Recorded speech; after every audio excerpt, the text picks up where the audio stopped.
साथीहरु तपाईहरुले आफ्नो एमआई और रेडमी मोबाइलमा ट्रान्जिसन इफेक्ट कसरी युज गर्ने भनेर सोचिराख्नु भएको छ भने तपाईहरुको लागि यो भिडियो युजफुल हुन सक्छ। तपाईहरुले यो भिडियो हेर्दै हुनुहुन्छ भने मेरो भिडियोलाई लाइक गरिदिनु होला र नयाँ हुनुहुन्छ भने मेरो युट्युब च्यानललाई सब्स्क्राइब गरिदिनु होला। अब आफ्नो एमआई र रेडमी मोबाइलमा ट्रान्जिसन इफेक्ट कसरी युज गर्ने भनेर सोचिराख्नु भएको छ भने अब त्यसतिर लागौं। ट्रान्जिसन इफेक्ट युज गर्नको लागि सबभन्दा पहिला तपाई आफ्नो मोबाइलको स्क्रिनमा आफ्नो औंलाले केही सेकेन्ड टच गर्नुस्। टच गरिसकेपछि तपाईको मोबाइलको स्क्रिन यसरी एपियर हुन्छ। त्यसमा सेटिङमा जानुहोस्। सेटिङमा गइसकेपछि यहाँ ट्रान्जिसन इफेक्ट हामीले हेर्न सक्छौं। यो ट्रान्जिसन इफेक्टलाई क्लिक गर्नुहोस्। ट्रान्जिसन इफेक्टमा यो 7 वटा इफेक्टहरु हामीले यहाँनिर हेर्न सक्छौं। यो इफेक्ट मध्ये कुनै एउटामा क्लिक गर्नुहोस्। जस्तै मैले यहाँ क्यास्केड रोटेट क्यूब छ, त्यसमध्ये ल क्यूबमा क्लिक गरे।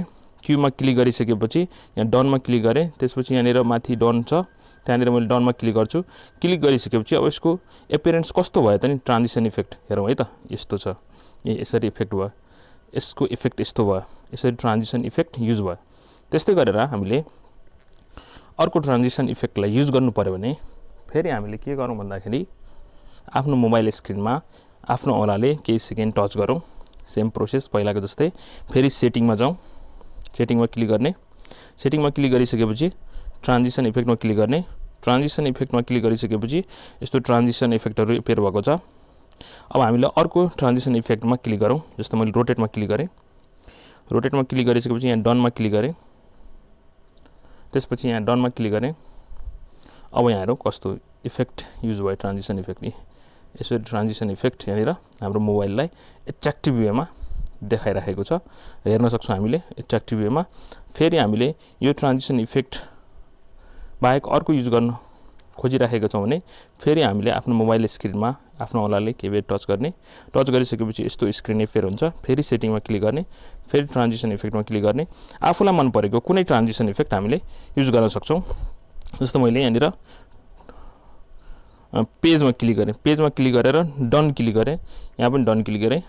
यहाँनिर यसले यस्तो स्क्रिन यसले के गरेछ एपियरेन्स देखाएको छ।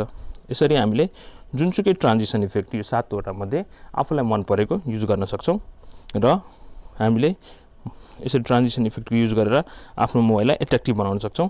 जस्तै हामीले फेरि ट्रान्जिसन इफेक्ट युज गर्नको लागि हामीले के गर्न सक्छौं, फेरि स्क्रिनमा क्लिक गर्ने, त्यसपछि सेटिङमा, त्यसपछि ट्रान्जिसन इफेक्टमा, फेरि यहाँनिर अब क्यास्केडमा क्लिक गर्यो भने क्यास्केडको स्क्रिन यसरी एपियर हुन्छ। यहाँनिर डनमा क्लिक गरौँ। क्यास्केडमा यसरी देखिन्छ। ओके, तपाईहरुलाई यो भिडियो मन पर्यो होला र यति बेरसम्म यो भिडियो हेरेर साथ दिनुभएकोमा धन्यवाद। Thank you.